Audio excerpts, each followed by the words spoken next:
Hari Om and greetings from Niagara Falls.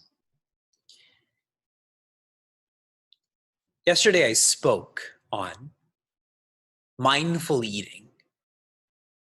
And as I was sharing the various points about eating in terms of Sanatana Dharma, I had shared that eating is a sadhana. Everything in this multiverse is made up of gunas, like the day. Various hours have different qualities. Food. There's some foods that are more sattvic, foods that are fresh. Some foods that are more, they induce laziness, like old food. I'd shared that eating is a samskriti, it's a culture.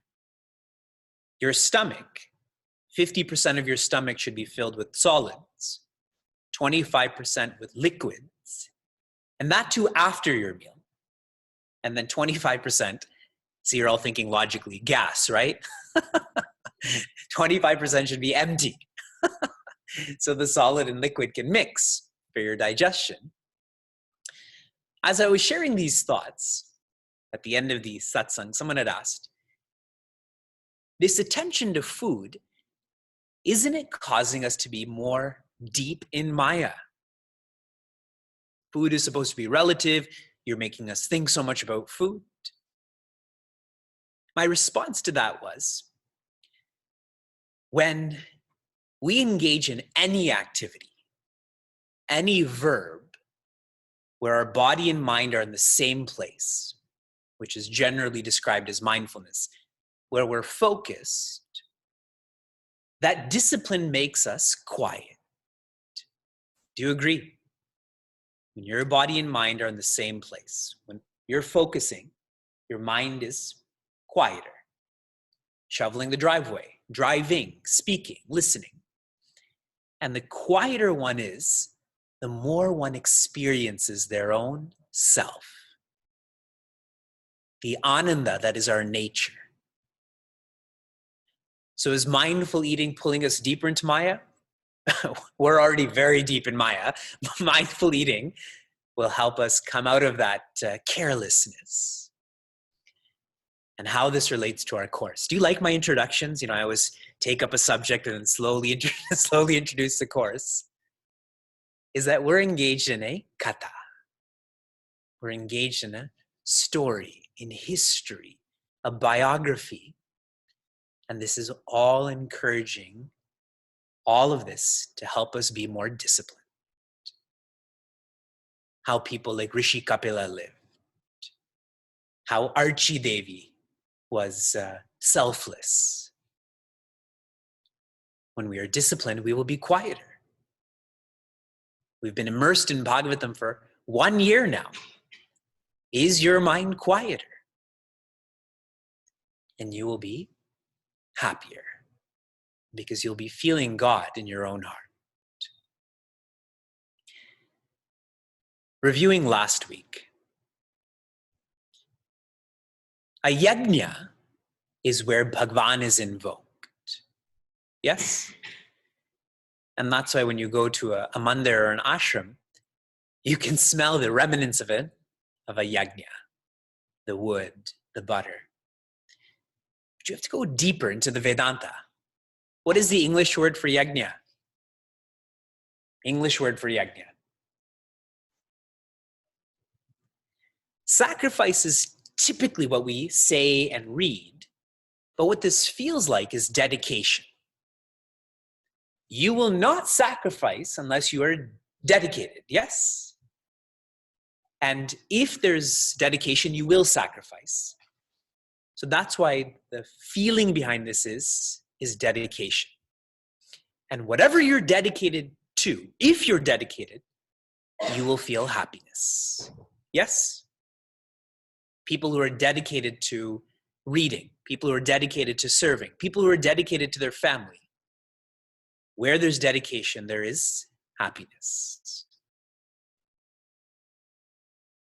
Bhagwan Rishabha,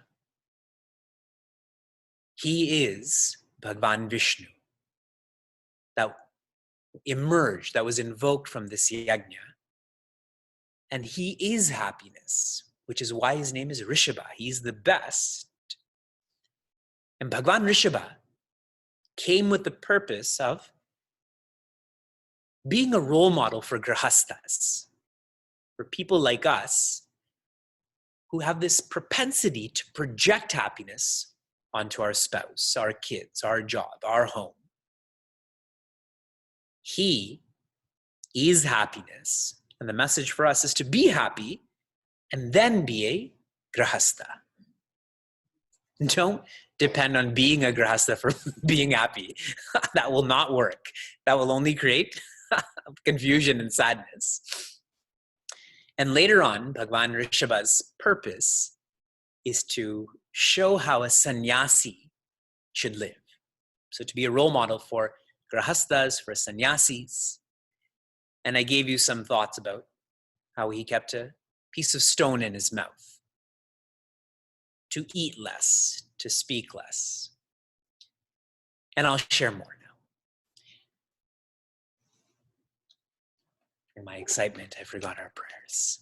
So we'll chant our prayers now. There's never a wrong time for chanting prayers. Om Satchidananda Rupaya Vishwotpatyadi Hetave Tapatraya Vinashaya Shri Krishnaya Vayam Numaha Janmadhyasya Yatonvayadi Tarataschaiteshva Bhignaswarat Tene Brahma Hridaya Adi Kavaye Muhyanti Yatsurayaha Tejo Vari Mridam Yatha Vinimayo Yatra Trisargo Mrisha Dhamna Svena Sadani Rasta Kuhakam Satyam Param Dhimahi Dharma Projita Kaitavotra Paramo Nirmatsaranam Satam Vedyam Vastavam Atra Vastu Shivadam Tapatrayon Mulanam Srimad Bhagavate Mahamuni Krite Kimba Parerishwaraha Sadyo Hridya Varudyate Trakritibihi Shushrushubi Tatshana. I am on the 5th chapter. I'm on the 4th chapter. Nope, I'm on the 5th chapter, and I'm reading verse 2. 5th chapter, verse 2. Mahat sevam dwaram ahur vimuktehe tamo dwaram yoshitam sangi sangam mahan taste samachittaha prashanta vimanyavaha suhradaha sadhavo. This is Bhagwan Rishabha offering a public discourse. And let me share some of the background to this, and then I'll tell you exactly what he says. Anyone who is a long-term thinker, then they're focused on education.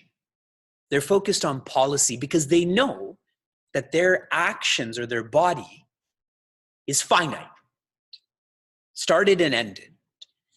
But if they can focus on education, on policy, then that is really their words and their thoughts. That can go on forever.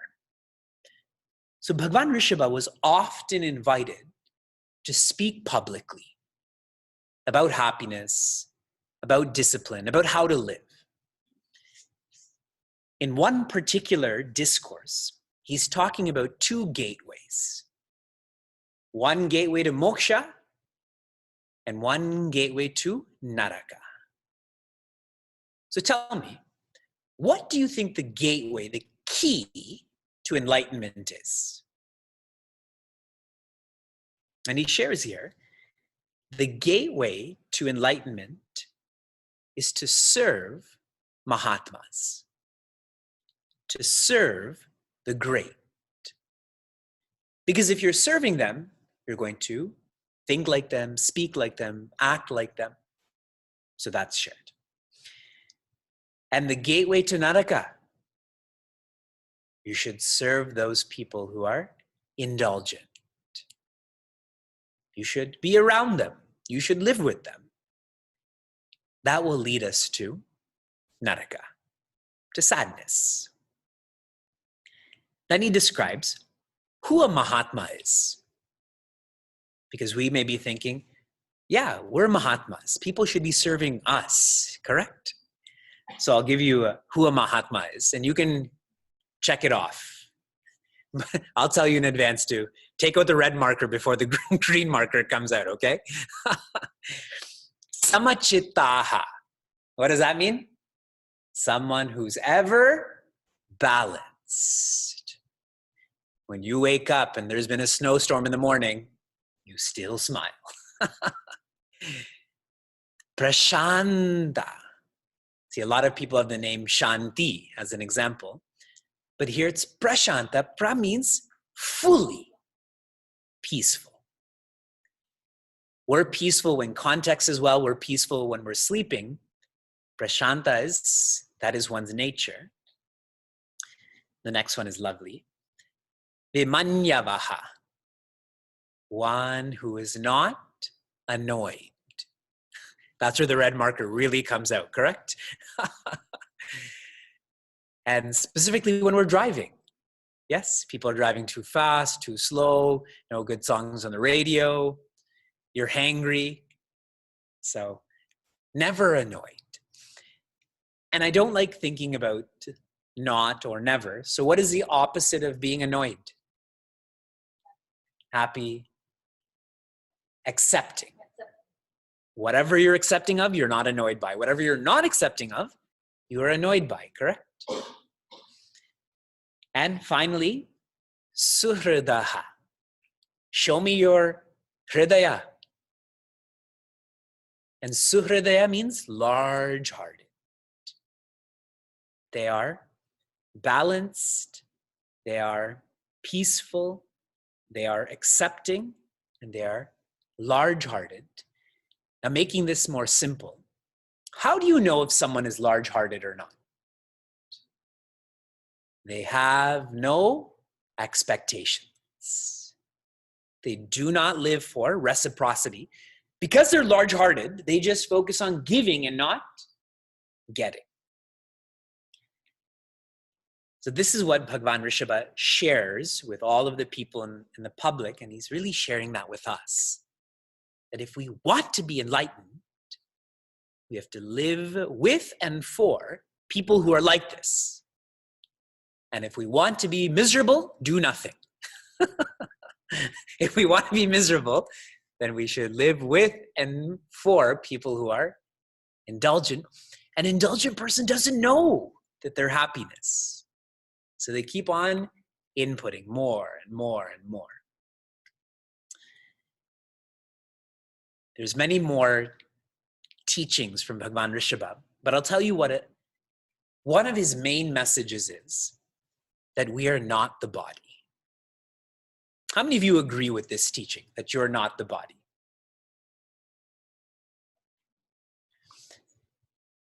In an absolute sense, we are not the body. But as I ask you this question, you're using your body to say you're not the body, correct? Your hand, your lungs, your brain. We are not the body. And he showed this. I'm going to tell you some high thoughts and then I'll come to some practical thoughts. He showed this after he was done ruling kingdom all around him. He left all. And all he took with him was his body. Remember I told you, he was a role model grahastha and role model sannyasi. He left all, literally left all, and only moved with the possession that is his body. He didn't even leave with clothes because he treated his body like clothes. He knew that he was a spirit, so what did his body become? Clothes. And that's why Bhagavan Rishabha is known as Dik Ambara. Or people say Digambara, correct? What does Dik mean? Space, or the directions. And Ambara means clothed by, so his clothes were space. That's what the word Digambara means, that he left all. He lived such a disciplined and minimalistic life that the siddhis came to him. In Cleveland, in London, I've often shared what the siddhis are from Rishi Patanjali's Yoga Sutras. And one of the siddhis is that he can move as fast as his mind. So if he thinks it, his body can move there. So he had so many siddhis like this, and he denied all of them because he's happy. A happy person doesn't need more.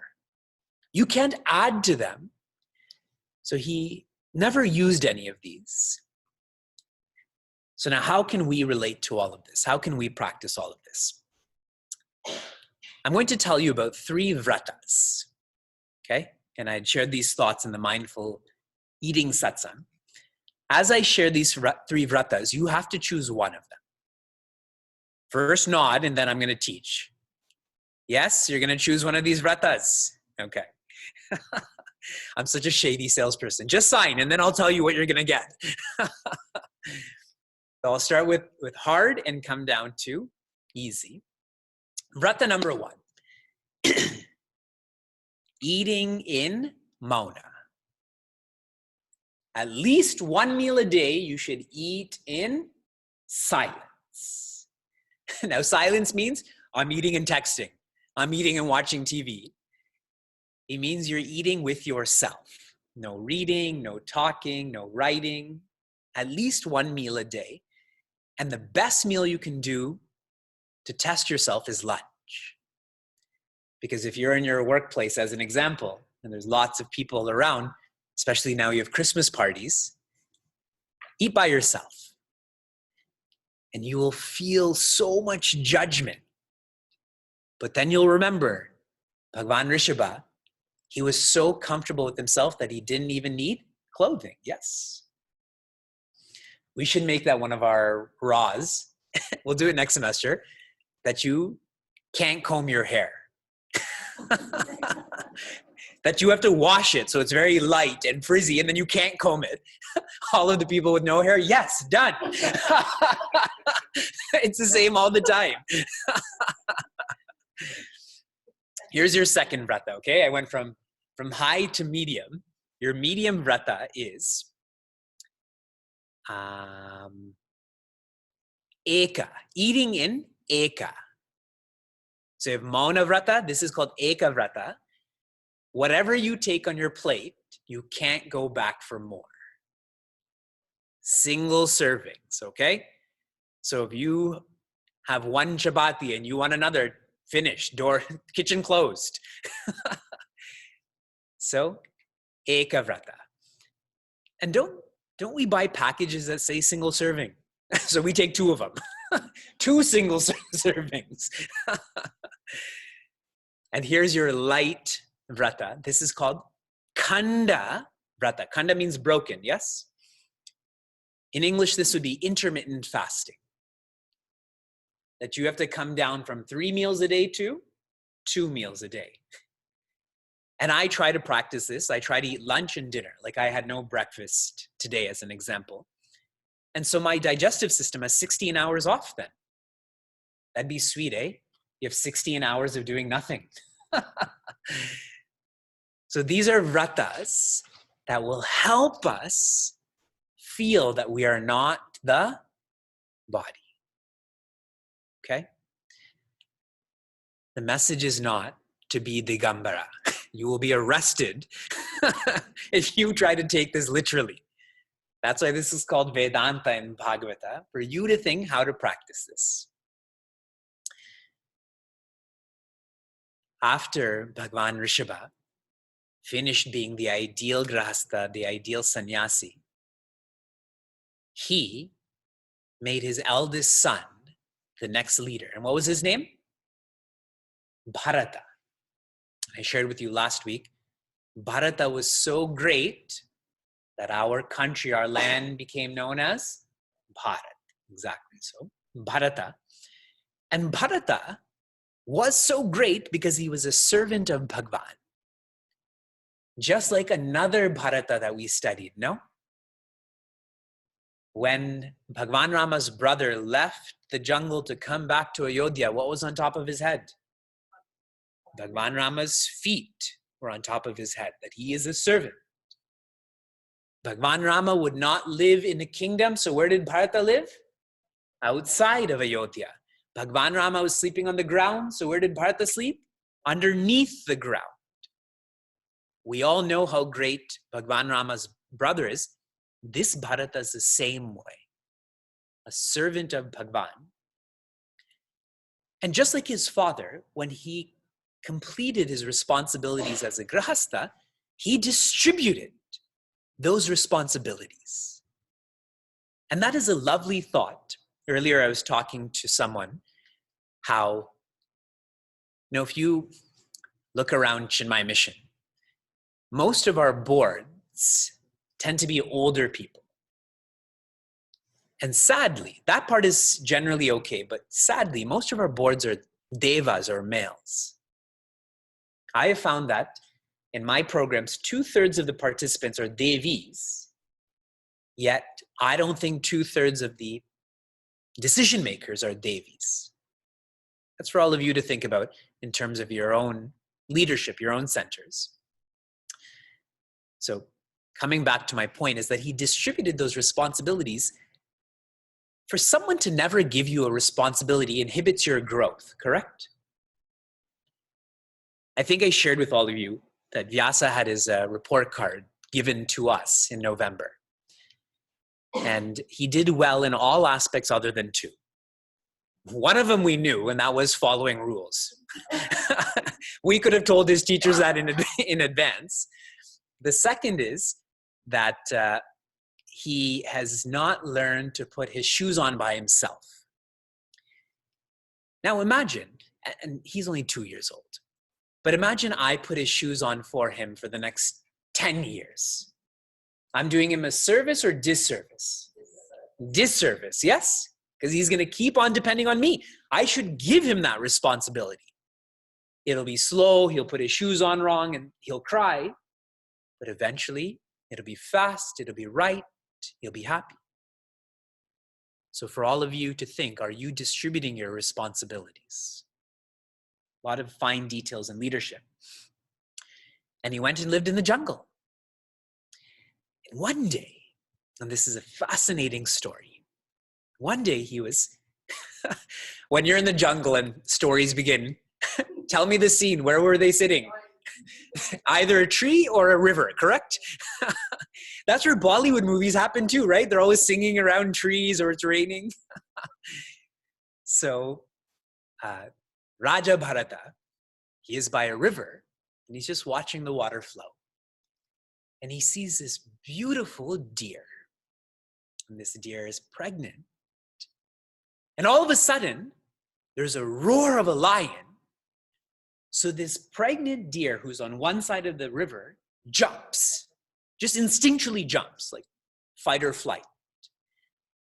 And as she is really crossing over to the other shore, there's so much fear in her body that she has her pregnancy in the air. And so that baby deer falls into the water. And since that mother deer was not ready for that jump, she actually crashed into the other side of the shore and died. So now Raja Bharata, he's seeing this baby deer drowning.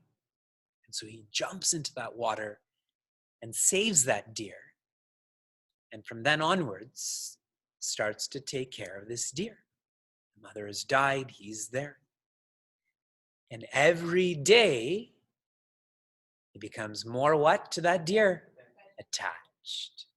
Every day, he feels that that body of the deer and his body are one. When that deer is happy, he's happy. When that deer is not happy, he's not happy. We've already studied such a story, no? Puranjana was like that too, correct? With that maiden. And now Raja Bharata, he's looking after this deer for so long, and he's now getting old, and he's about to die.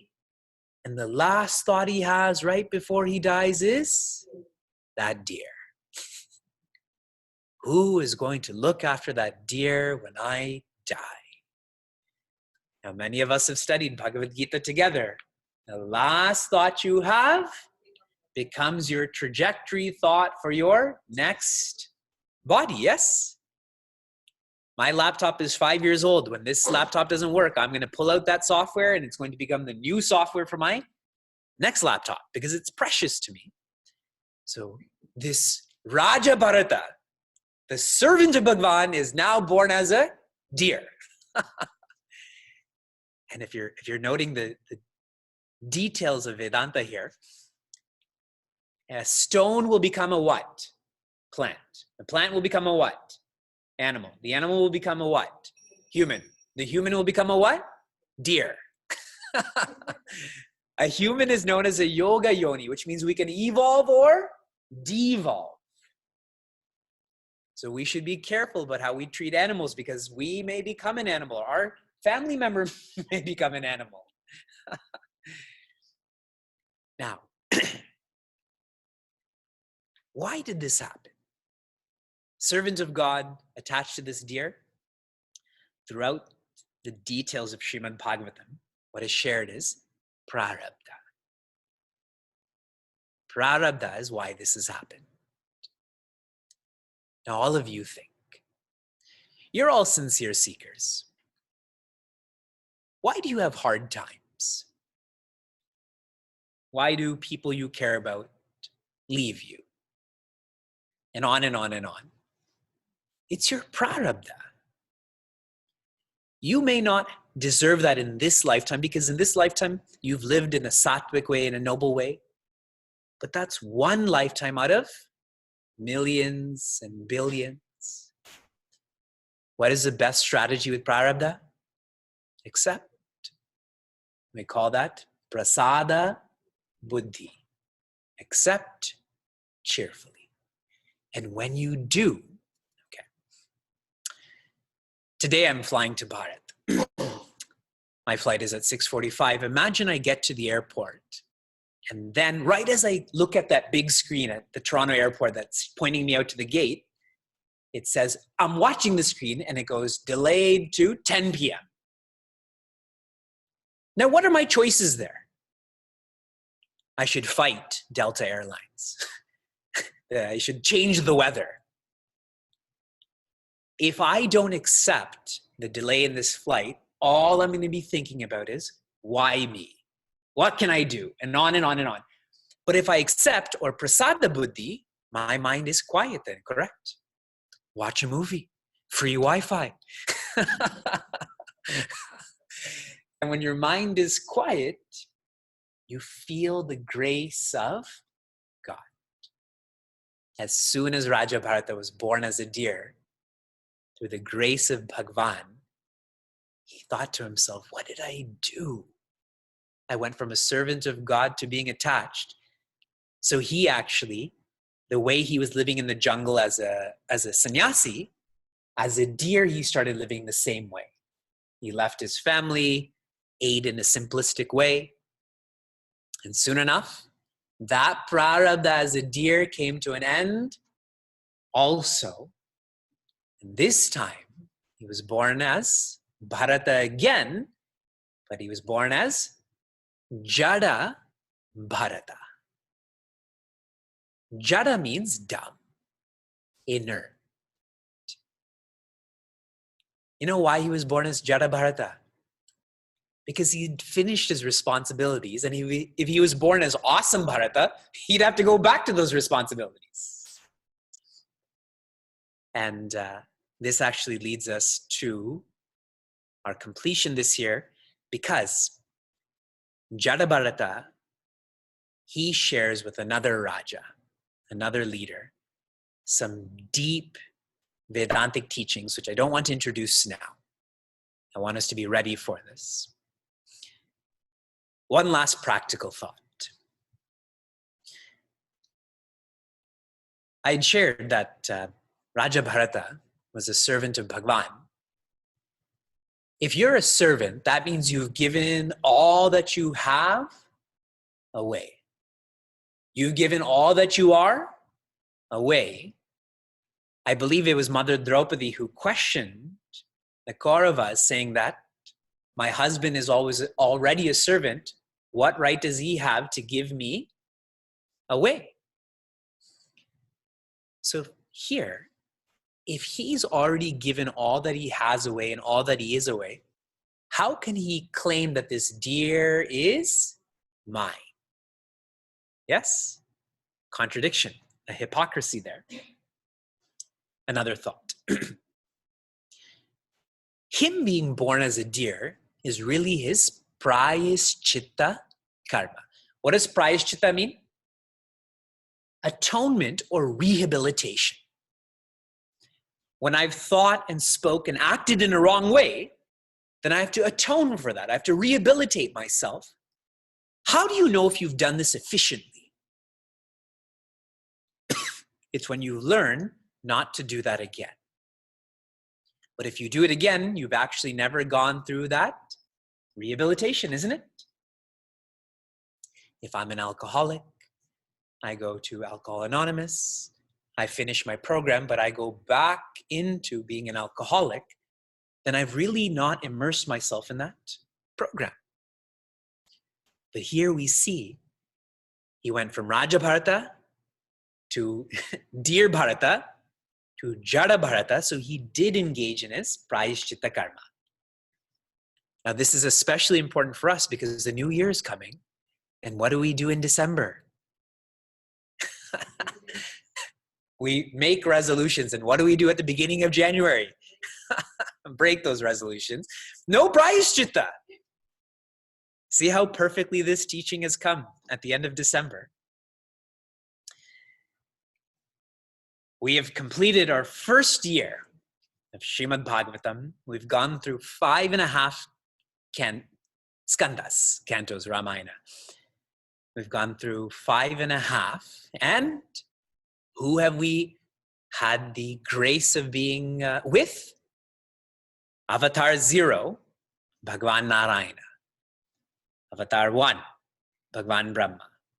Avatar 2, Sanata Kumaras. Avatar 3, Bhagwan Varaha. Avatar 4, Rishi Narada. Avatar 5, Nara Narayana, Rishi's Nara Narayana. Avatar 6, Rishi Kapila. Avatar 7 has only been introduced lightly, but not in detail, and that is Rishi Dattatreya. Avatar 8, Bhagwan Yajna. Bhagwan Yajna. Avatar 9, Bhagwan Rishabha. And Avatar 10, Raja Prithu. We have 13 more to be with. And the feeling of all of this is that you are the 24th avatar. Only you, nobody else. That is the point of Bhagavata. Oh.